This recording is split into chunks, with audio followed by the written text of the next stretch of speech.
Well, may the fourth be with you. Whoever came up with that was brilliant. Welcome back to Crime in the Courtroom, everybody. This is John Collins with you. Today is the 4th of May, 2026, and we are going to be putting out some invitations, our final invitations for our advanced expert witnessing class that is going to, our online version of the advanced expert witnessing class that will start Monday of next week. So if you have not signed up for that and you would like to, you're running out of time, but shoot me an email, even if you have to get a PO or you have to pay later. I trust our government agencies, and if you want to put somebody in the class and you need to do the paperwork afterward, I'm fine with that. I always have been. I want to make sure that people have the opportunity to get exposed to this material as much as possible. So just shoot me an email directly at john@criticalvictories.com, john@criticalvictories.com, if you have one or more people that you'd like to put through the class that starts on Monday of next week. So I'm just returned from a great trip to visit a lot of old friends and make some new friends out in New York City with an on-site offering of advanced expert witnessing. And I always love going out to New York City for a lot of different reasons, because I know so many people out there and I've worked with so many people out there over the years. I get to visit some friends and sit down and talk with some friends, and like I said, make some new ones as well. But when you go to New York, whether it's New York City, particularly Manhattan, but just in the state of New York, you kind of feel like you're at the center of contemporary criminal justice thought when it comes to the use of scientific evidence in a court of law, which is obviously, one of our primary focuses on this in our podcast. And so I definitely felt that way last week. And so I always enjoy going back and having some of the conversations that we get to have. I have to tell you that I don't really know the direction that this episode is going to go, which actually makes it fun for me. And I hope it makes it somewhat fun for you, because I have a lot of things that are on my mind, having returned from New York, but also having recently, as many of you know, put out the official press release for the upcoming publication of my new book, Valid Comparisons, the Forensic and Judicial Examination of Stochastic Patterns. And so if for those of you that may not be familiar with that, this will be coming out on June 9th. And this is a really, what I believe is going to be a very helpful, very encouraging, very supportive, but also challenging book in terms of exploring what these forensic disciplines are when we examine and interpret and come to conclusions on certain kinds of patterns that are of use to the criminal justice system, two of which, or actually I should say three of which, I would say are the most critical, which is the comparison of bullets and cartridge cases, tools, tool marks, but also latent prints. Fingerprint, the friction ridge patterns on the fingertips, the palms, and the bottoms of the feet. And these are very important to our criminal justice system and have been for a long time. But the inspiration for the book is the fact that these disciplines, as others, have been attacked pretty substantially and pretty aggressively, really over the last 30 to 40 years, as I explained in the book, really since 1993 with the Daubert ruling. And so in Valid Comparisons, I talk about what I describe as the Daubert contagion. And I want to comment on that really quickly, because I've been sending out kind of collectors, pre-publication collectors versions of the book that are embossed with my library embosser. I've signed them and serialized the first 80, which are still available. So email me at john@criticalvictories.com if you'd like to buy one of these serialized, signed by the author copies. But as those books have been going out and people starting to read it, and I'm starting to get the first feedback coming in from the readers, which is extremely helpful to me, and encouraging, and also very rewarding. I'm getting comments on this Daubert contagion, and one question that I got in from one of the readers, and I'm not going to mention the name, he would kill me, was what inspired you to write about the Daubert contagion and describe it as a contagion? And that's a fair question, and it actually is going to be relevant to what we're going to be talking about today. The term Daubert contagion actually, I was inspired to begin using that phrase after reading one of Malcolm Gladwell's most recent books. And God, forgive me, like I said, I haven't planned this episode out. I'm sort of going by the seat of my pants here, and I can't remember the name of the book because it has kind of a strange name. But basically, Malcolm Gladwell writes about a phenomenon called social contagions, and social contagions are patterns of human behavior that emerge in kind of social clumps. And some people, you've probably heard the phrase mob mentality. That's kind of an extreme description for it, but it falls along the same lines. It's where people adopt ways of thinking, not because it is based on evidence or what we would call a comprehensive or very deep and thoughtful examination of the evidence. But people adopt certain ways of thinking because it ingratiates them to a particular social group and it gives them a feeling of belonging. It's a really powerful and a very, very interesting phenomenon that happens in the human species. And we see it all over, and we have, for decades, perhaps centuries, we've seen this happen. And what happened with the Daubert contagion was that the error rate provision in the Daubert ruling, where the justices encouraged, and I want to make sure that I emphasize that word, encouraged, not required,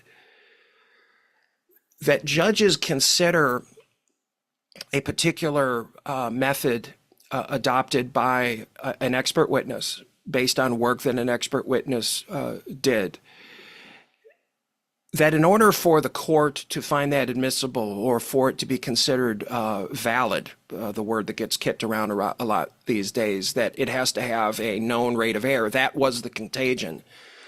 It was a contagion that was advanced very, very aggressively, primarily across the defense bar. As you would expect, if I was a defense attorney, I'd have done the same thing.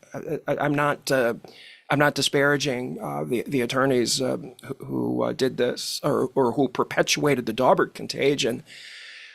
However, what really allowed it to spread was that the forensic science community really did not have an answer for it. And I explain in quite a bit of detail, and I think you're going to find it really, really interesting, one of the reasons why we were not prepared to answer that question. There's a couple of them. But it was the absence of a coherent answer from within the forensic science community that really allowed the contagion to spread. And so what has happened is over the years, many of these forensic disciplines that I write about in Valid Comparisons have been, to say critiqued would be a gentle way to say it, but attacked, and in some cases viciously attacked.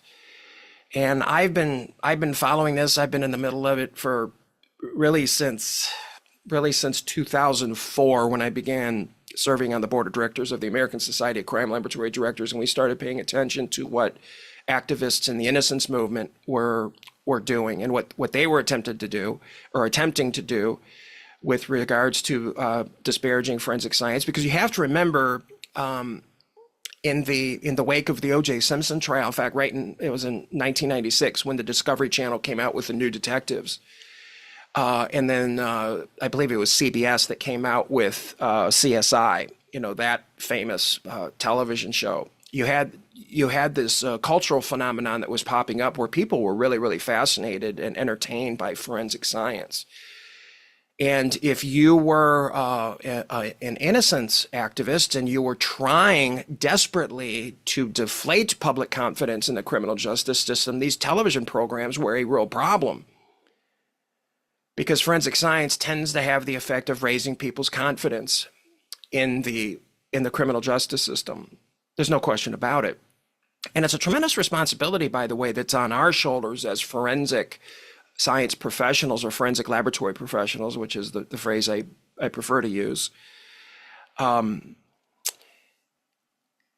So a lot has happened over the last few decades. For me, among the most disturbing of these has been the fact that government agencies, as often happens, unfortunately, government agencies and large government efforts, initiatives, and programs were developed and funded and administered and continue to be administered around a false narrative that was perpetuated by the Daubert contagion.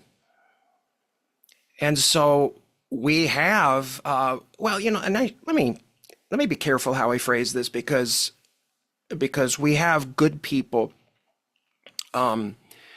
in various government capacities that are working very hard to do different kinds of research to try to come up with better ways of understanding and explaining exactly how reliable these forensic disciplines are. And that's a good thing, because every professional endeavor needs to advance. It needs to continue to learn collectively across its workforce. And so we have programs that are going on that are taking place amongst researchers and so forth, and other forensic science leaders in Washington, D.C. and in the surrounding areas that are doing a lot of work, as you know, for forensic science. I do think one of the reasons that I have, particularly in recent years, really appreciated the work of one of our guests that we had, Mark Stollerow, who came on to speak with us about research taking place at NIST, National Institute of Science and Technology, which is in the Department of Commerce of our federal government. Is that I came to appreciate as I paid more and more attention to what was going on at NIST was that Mark Stollerow did not succumb to the Daubert contagion, and he very well could have. And maybe at some point he did. I don't know. I haven't gone into depth with him about that. Hopefully I'll be seeing him soon and seeing many of you soon at some of the upcoming conferences such as AFTI and ASCLD. I'm really looking forward to talking with people about these subjects with regards to research and scientific validity in forensic science. But Mark really resisted the temptation to succumb, as far as I can tell, to the Daubert contagion, and really tried to shoot straight with regards to being honest and evidence-based in how he and his agency viewed forensic science and viewed forensic science research. And so I'm grateful to him and grateful to our colleagues at NIST for the fact that they do seem to shoot straight on this, and they don't allow activism, again, as far as we can tell, to contaminate their efforts, because the activism that has led to some of the most aggressive criticisms of forensic science over the last number of decades, in so many cases, was so fraudulent and so riddled with inaccurate accusations, inaccurate understandings of what forensic science even is, which is going to be one of the things that I really want to talk about today. I'll put it to you this way: we have to be real. Our criminal justice system needs us to be real about what forensic science is. In order to sort of explore that and walk down that pathway, and to be honest with ourselves about where some of these criticisms came from, we have to acknowledge something that's difficult for me to witness, is that we have entire generations of newer forensic laboratory scientists, forensic laboratory professionals that went to college, got hired into their first forensic laboratory jobs, got trained and competency tested in the era of the Daubert contagion. And I want to speak to you folks directly.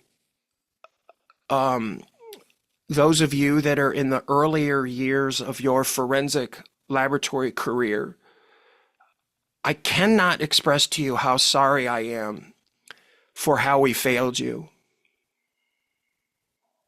I can't even begin to express how sorry I am.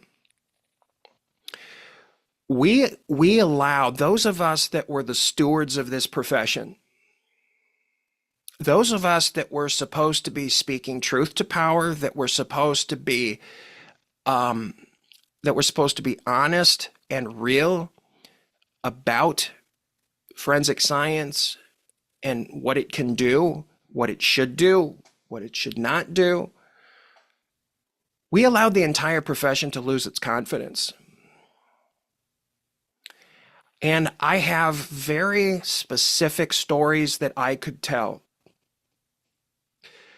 where I saw with my own eyes and heard with my own ears leaders in the forensic science community that instead of having a backbone and doing what was right and being courageous and speaking up for their profession, that saw an opportunity to boost their own relevance by sort of catering to the activists, to the innocence activists, the legal activists, and saying, "Oh yeah, actually, these forensic disciplines just are not ready for prime time. Never have been.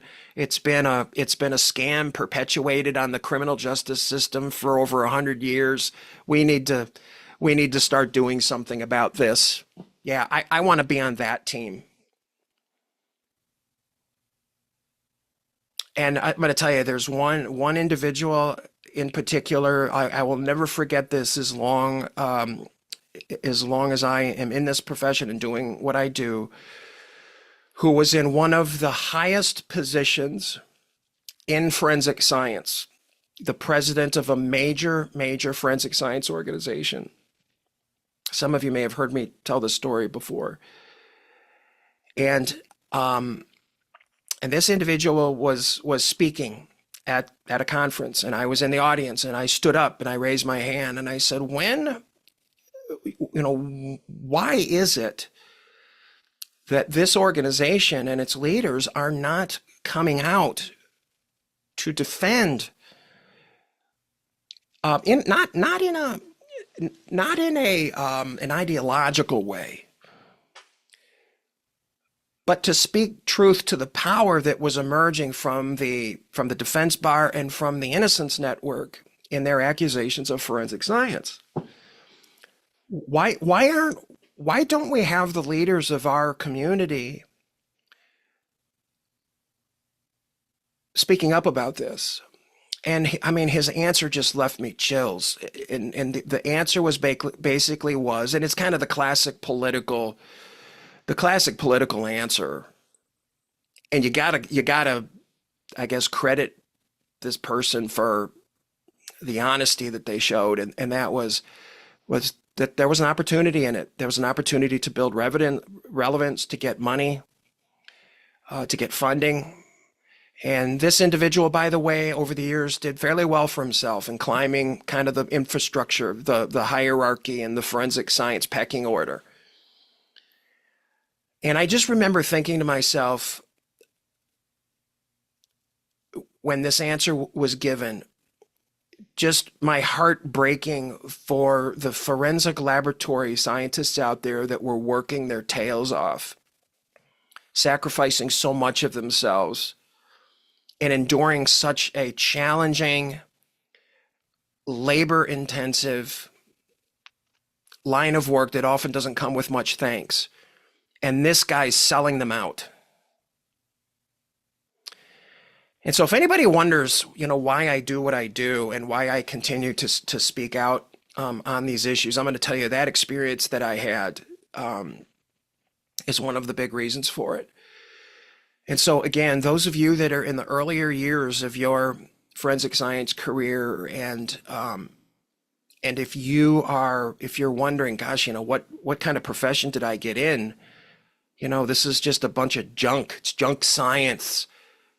We're causing innocent people to be convicted of crimes that they didn't commit. No, you're not. No, you're not. So what is it that you are doing? That's a pretty important question, isn't it? It's a really important question. What profession are you in? What are your responsibilities? What is this really all about? What does it mean to be valid as a science? I really hope you read valid comparisons. I think you're going to find it. You're going to find that it inspires you and encourages you, but also challenges you to think particular ways and ask particular kinds of questions about what it is that you do professionally. The Daubert contagion needed to be called out a long time ago, and it's been called out. And I'm looking forward to continuing to talk about it. And my public speaking schedule is filling up because of it. And I'm really looking forward to it because this stuff is really, really important to me. So why is it important to me, and why should it be important to you? And again, I really want to make sure that those of you that are in the earlier years of your career understand where we're going with this. Forensic science is not complicated in what it does and what it's supposed to do. Never has been. Forensic science, and again, more specifically, the forensic laboratory sciences, which is my professional interest, exists to do one thing and one thing only, and that is to answer questions. That's it. That's all it ever was. It's all it is. It's all it ever will be. We have crimes that are committed. A victim is shot in a drive-by shooting. The victim dies. The bullet is recovered from the body at autopsy. A suspect, thanks to investigative efforts, a suspect is produced and is found to be in possession of a firearm.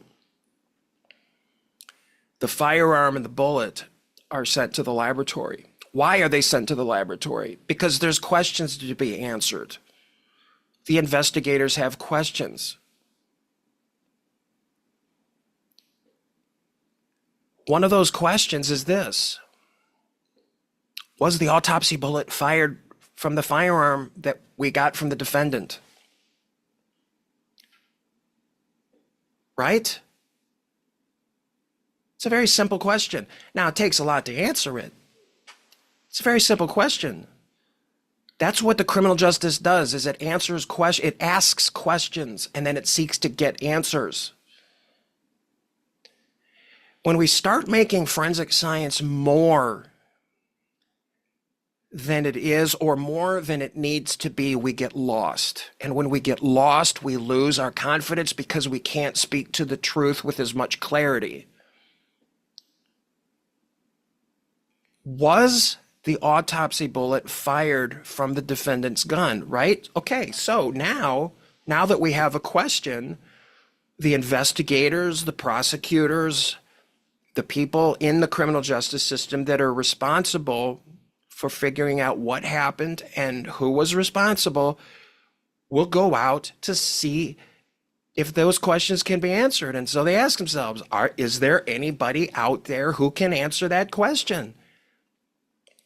Yes. Firearm and toolmark examiners. Those are people that are trained and educated and equipped to answer those questions. Maybe we should send the bullet and the gun to them. And the reason that we know they can answer the question is because they've done it for over 100 years.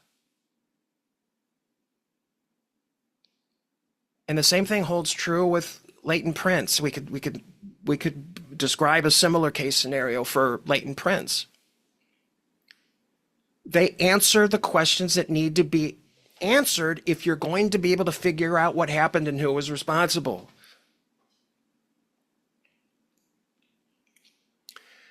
Now, once the question gets answered is where we have traditionally run into a problem in the forensic laboratory sciences.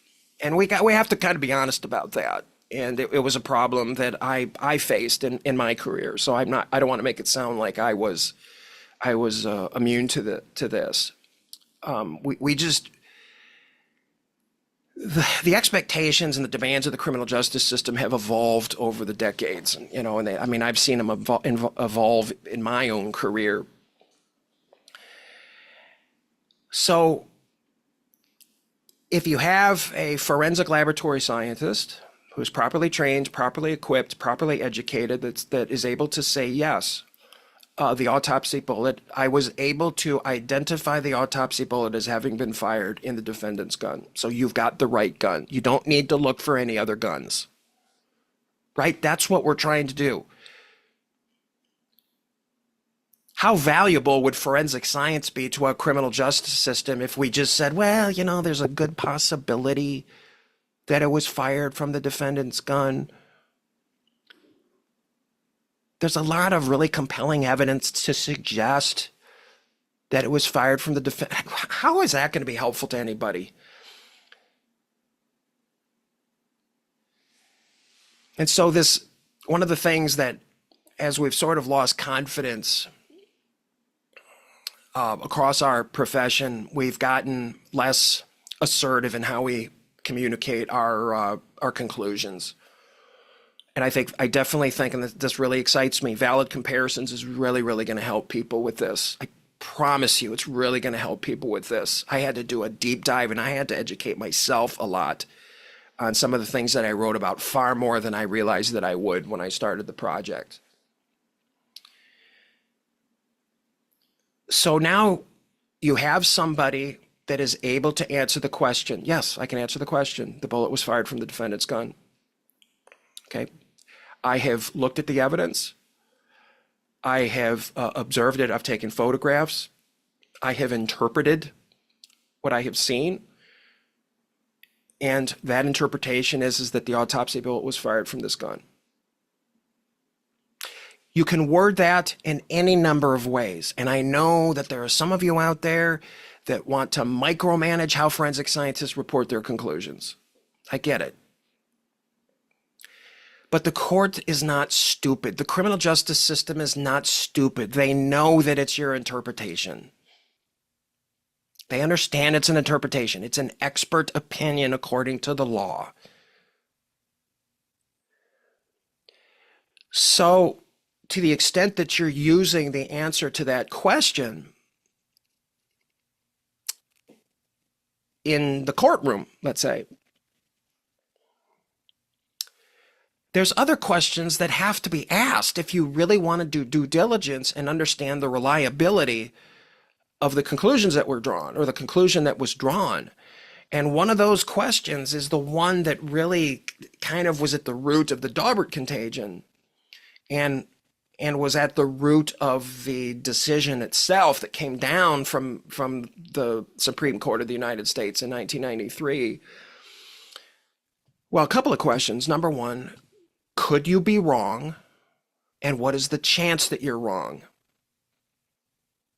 Those are also very reasonable questions. And they are just as reasonable, quite honestly, and they are just as important as the original question, was this bullet fired from this gun?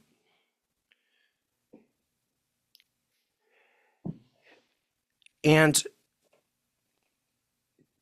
for those of you that are, again, in the earlier phases of your forensic science career, this is where we failed. This is where I failed. Because we weren't prepared to really answer those kinds of questions with a degree of specificity and responsibility that kind of rose to the level of current day modern expectations of science. And so what a lot of us did was we would say things like, no, there's no chance that I'm wrong. This is a fact. This bullet was fired from this gun. We can't say that. And I don't want to reiterate, I don't want to just sit here and narrate valid comparisons for you. I want you to read it because it's going to really benefit you and your laboratory and so forth.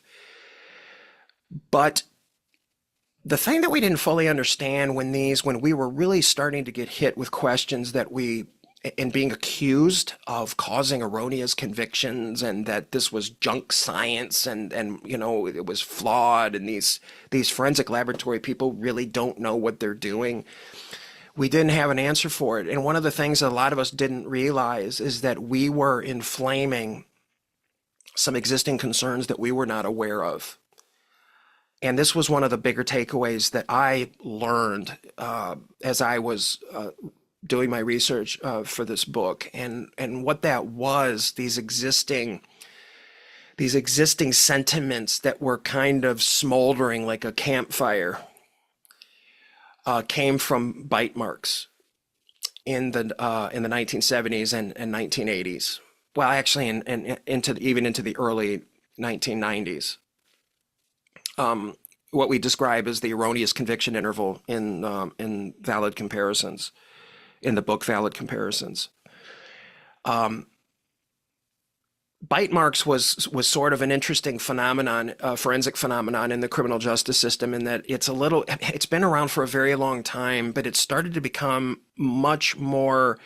used much more aggressively by prosecutors in the 1970s and then particularly in the 1980s. And as I explain in the book, probably the most famous bite mark arguably in history was the bite mark on the leg of Lisa Levy at Florida State University, who was murdered by Ted Bundy. And Ted Bundy's the bite mark was identified by forensic odontologists, one in particular, as being made by Ted Bundy. And there was a pretty significant consensus that it was an accurate identification because Bundy's teeth reportedly were just so irregular, and the bite mark had such good detail and persistence that Bundy could be identified. The problem with bite marks was that it emerged from the medical field. It really emerged from the medical examiner side of things. And so you can imagine being like a coroner or a medical examiner, and you got this body with bite marks. You're going to want to ask a question. Can we identify this bite mark to the biter? If we got the biter and we took molds of their teeth, could we do this? Reasonable question.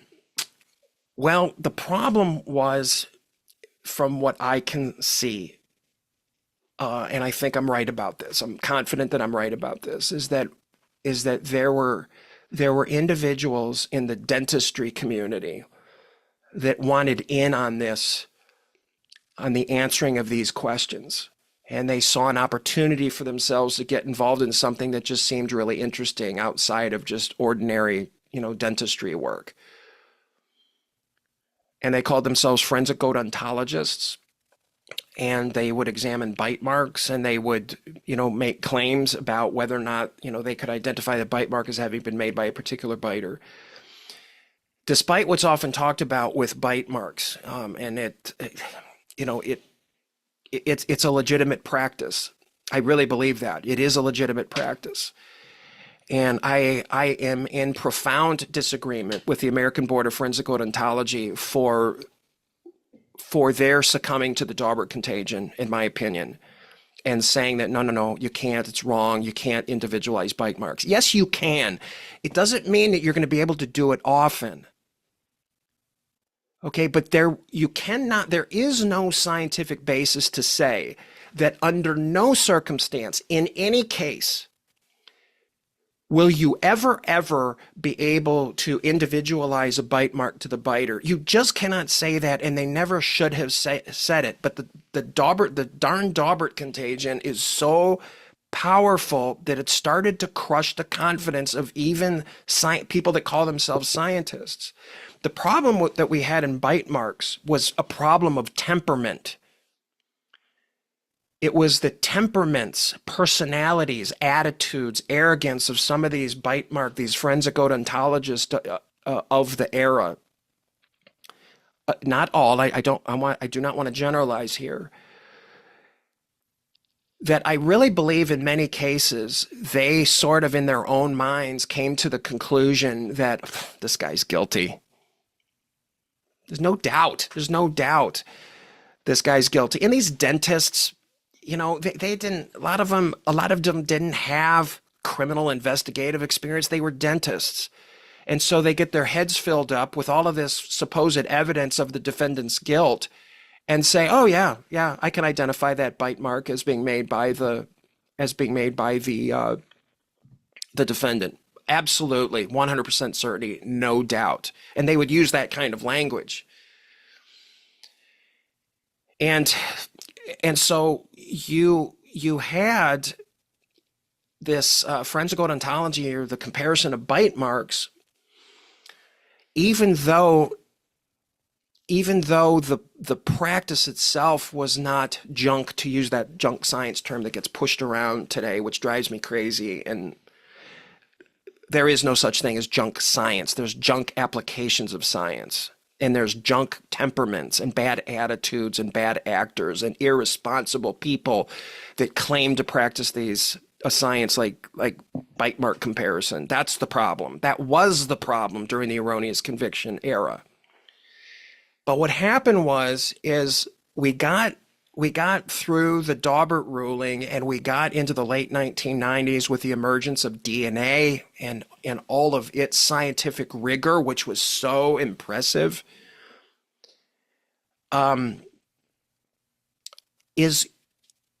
As these really difficult legal and judicial questions were being asked about certain forensic methods,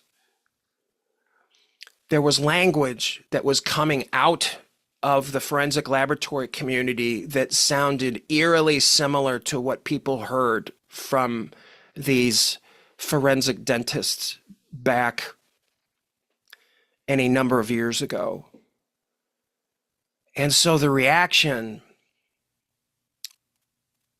as far as I can tell, and I have a high level of confidence in this, the reaction was, boy, you people are you're just like these forensic dentists. You're just like these forensic dentists that have, and probably the most famous bite mark, erroneous conviction based on bite mark was the Ray Crone case, which I know many of you, if you've attended my workshops or if you've listened to this podcast for a while, you've undoubtedly heard me talk about Ray Crone. The poor guy was convicted based upon bite mark's very compelling testimony, and he was factually innocent. And because of the DNA work that was done, thanks to the Innocence Project, thanks to innocence activists, this is where they are at their best. Not only were they able to provide sufficient proof of Crone's innocence, the DNA from the bite mark swab of the waitress that was killed in this tavern in Phoenix hit against the actual perpetrator who lived close to the tavern. So in the wake of Daubert, when you had these well-established, and bite marks was not well-established, not nearly to the degree that latent prints were, or firearm comparisons or tool marks, not even close. It's like there's no comparison. But when these really difficult judicial and legal questions were being asked, a lot of people in our community just really sounded similar to these damn forensic dentists that were, just did not have the cultural exposure to the criminal justice system and understand its ethical and judicial standards, that just took a really sort of careless approach to their quote unquote scientific analysis of these bite marks. And so what I believe many of them did, not all, but what many of them did was that they came to the conclusion of the defendant's guilt first and convinced themselves, allowed others to convince them that the defendant was guilty. And so if I see some similarities in the bite mark, I'm going to call it. It's an ID. I've identified the biter. Boom. 100% absolutely certain. I mean, when you read, I'm not a fan of some of the books that have been written on junk science, and I talk about that in Valid Comparisons. But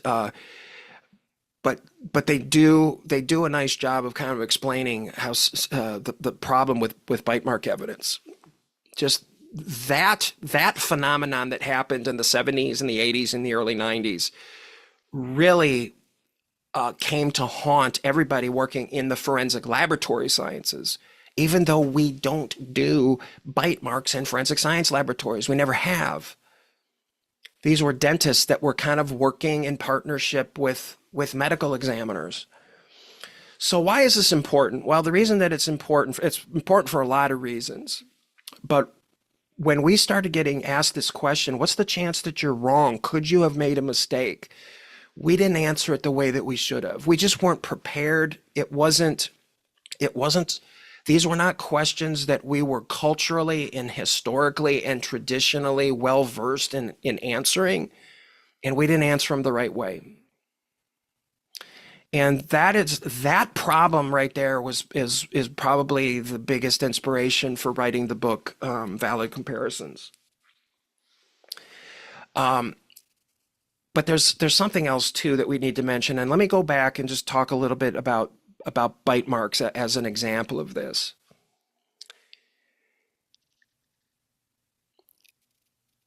The lawyers got to do their jobs.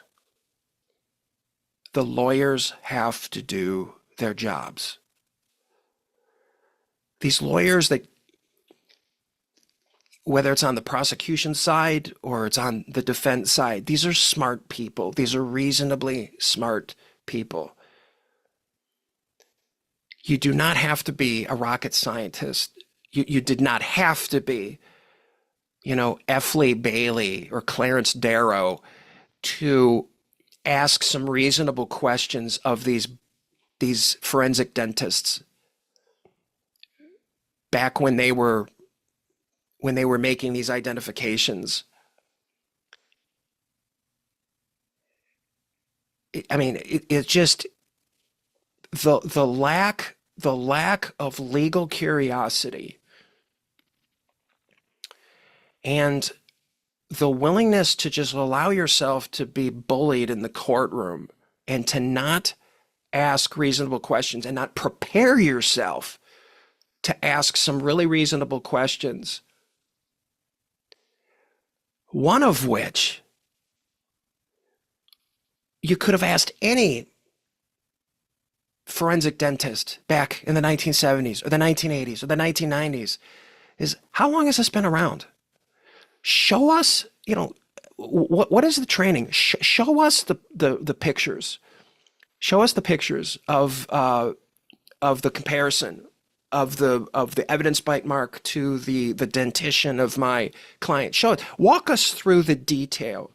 So you're saying that there's no other set of teeth out there that could have made this bite mark. And what is that based on? Tell us about the studies. If I could go back in time and I could cross-examine these forensic dentists, or many of these forensic dentists, I'm not a lawyer, but you could wear them out and you could ask them questions that would be really difficult, to answer. But too often these attorneys get intimidated by the expert witnesses and they don't do their job. Now, that's not an excuse for somebody that's not an excuse for an expert witness to not perform with professional ethics and a sense of professional responsibility. But at some point, the lawyers that come into the courtroom have got to do their jobs. And quite honestly, the forensic experts that testify depend on that. right? It acts as a check and balance. And so to the extent that the comparison of bite marks and the identification of particular bite marks to particular defendants in criminal litigation were done,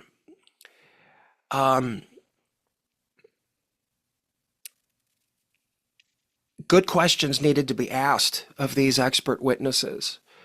And that really was at the heart of why I think the Supreme Court of the United States came down with the Daubert ruling, and also in the first decade of the 21st century, why Judge Nancy Gertner issued the ruling that she did. So one of the chapters in my book, Valid Comparisons, is called the Gertner Demand. And it talks a little bit about Judge Nancy Gertner, who is a federal judge out of Massachusetts, who basically put her foot down. Now, there's no doubt she was certainly inspired by the Daubert ruling. She was inspired by the National Academy of Sciences report of 2009. But basically, what her call was, look, yes, you can bring forensic experts into the courtroom. That's good. We expect that. The criminal justice system needs that. But you attorneys got to do your jobs. You prosecutors that are trying to present expert testimony about certain types of evidence, you've got to lay the requisite foundation for this court to allow a jury to hear it. Don't just assume that because it's 100 years old or that it's been used a lot, that the court is just going to accept it as it is. We don't do that anymore. And she looked at the defenders, the defense attorneys, says, you folks, you've got to ask questions. Don't just let these expert witnesses give their opinions, express their conclusions, and just assume that it's accurate because they say it is. Question them.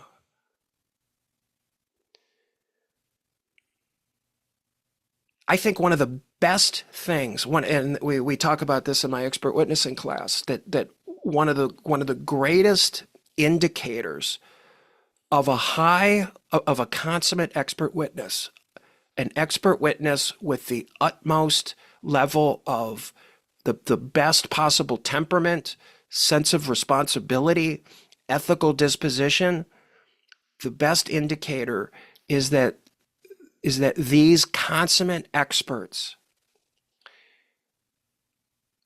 provide support and assistance to enabling their own scrutiny. The best expert witnesses want to be scrutinized. They make it easy for themselves to be scrutinized and to be asked difficult questions. They don't go on the stand and say, I'm 100% correct. I'm absolutely right. There's no way that I could be wrong. No, they invite difficult questions. They use phrases like, counselor, that's a really good question. It's tough to answer, but it's a really good question. I can't, there is no science that exists for me to tell you what the chances that I'm wrong. But I can do you one even better. I can tell you what the possible sources of error are in the kind of work that I do, and we can have a conversation about that. And what I do and what my laboratory does to mitigate that risk in the work that I do. That's a far more valuable discussion than throwing out error rates. And so, I really, when I wrote Valid Comparisons, the original manuscript, I felt like something was missing. And I went back, and what I realized was missing, and this actually created quite a delay in the final production of the book, was I realized there needed to be examples of testimony included. Like, what would it sound like if you had an actual expert witness that was answering these questions in a scientifically responsible and professionally ethical way? And so I went back and really thought through it and provided some sample testimony. And that that really enhanced the overall quality of the book. And I'm really grateful that I kind of had that realization, because I didn't have it when I first started the process. So a final thing that I want to mention here, I could go on and on about this, and we'll talk a lot about this in the future. I want to make a final comment about this thing that we call scientific validity. A lot of the conversation surrounding what is defined as scientifically valid is being contaminated by the Daubert contagion, and has been contaminated by the Daubert contagion. I don't care what anybody says. Again, those of you that are in the earlier years of your forensic career, I desperately want you to understand this, is that there is no magical recipe or formula for establishing scientific validity. And number two, what's really important, particularly in the forensic pattern identification sciences or the forensic pattern comparison sciences, is that the history, the over 100 years of practice, is in fact scientifically relevant, despite what some people say. They say, oh, no. You can't take history into account. That doesn't matter. That's irrelevant. What we need to do is we need to design these very, very robust, elaborate studies, just like they do in medicine, just like clinical trials in medicine, placebo-controlled, double-blind studies. That's the gold standard for that for science. That's what forensic science needs to do. That is absolutely bogus. That is absolutely bogus. The reason that pharmaceutical companies and the reason that the FDA demands such rigorous these clinical trials on the administration of new drugs is because they don't have 100 years of history. They don't have 100 years of history of an individual taking a particular medicine and having practitioners, doctors, physicians, whatever you want to call them, observing any potential side effects and documenting those side effects. They don't have that. So they have to create extremely robust research studies, because the development of every single new drug is the emergence of a new scientific method. Now, it's a medical method, but it's done within the rigors of science. So if we have a new drug that is developed to fight cancer, it's a brand new drug. It's never existed before. It's never been studied. It's never been taken. So yeah, you're inventing a brand new method for treating cancer that has never existed before.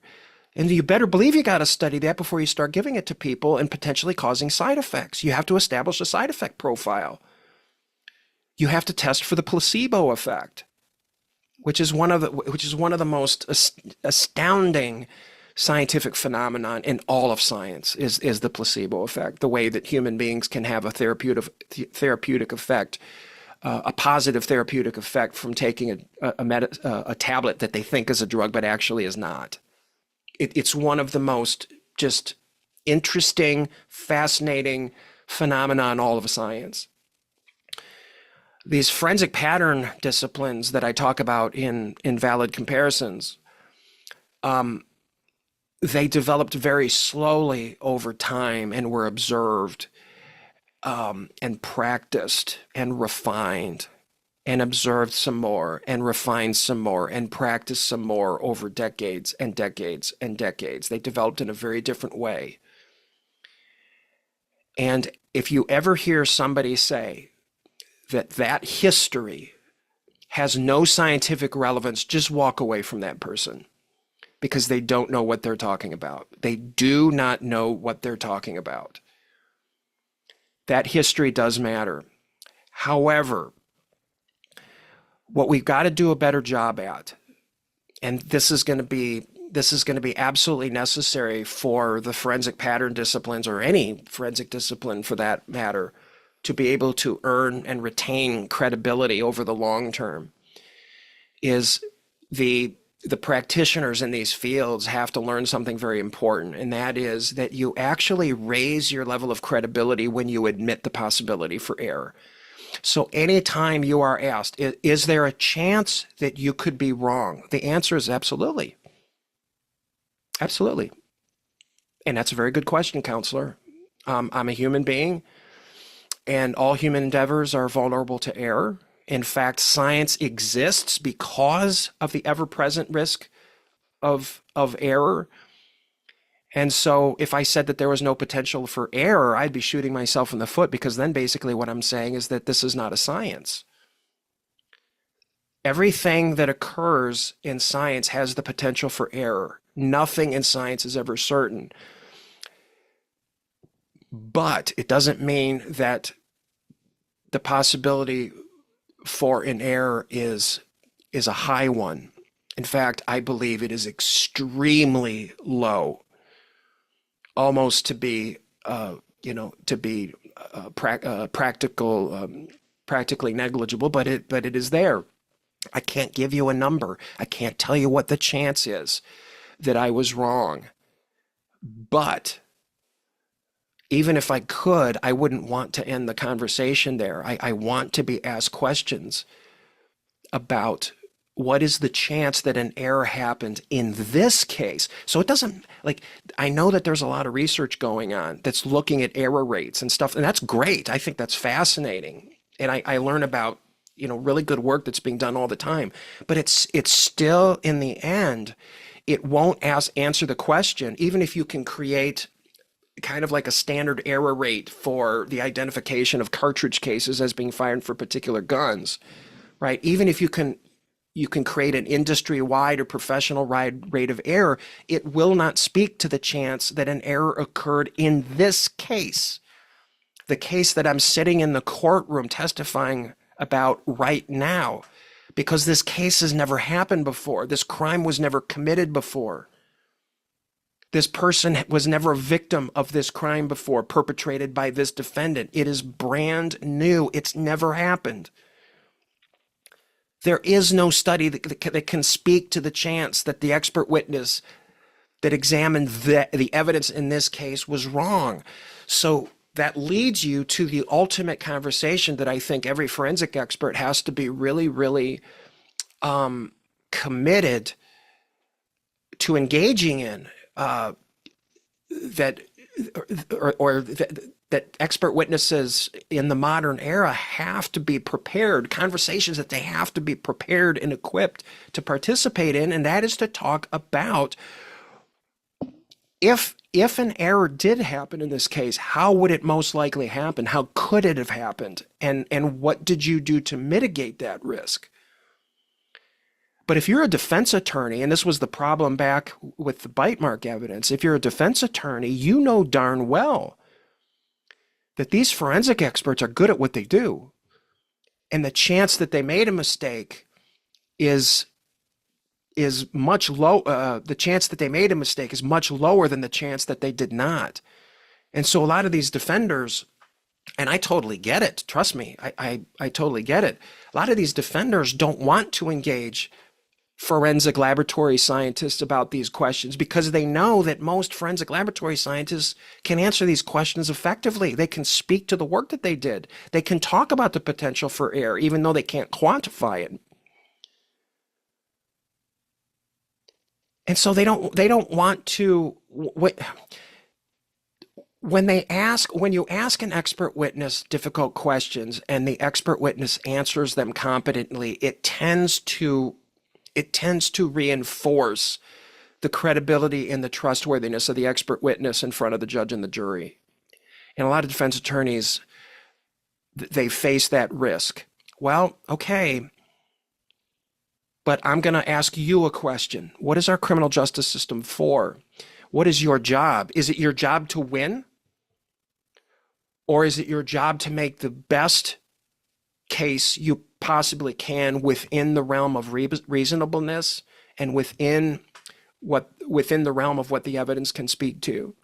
Is it really a search for the truth, or is it a contest that you have to win? Because if it's just a contest that you have to win, yeah, you're going to hurt. Chances are you're going to hurt your case going deep with an experienced expert witness.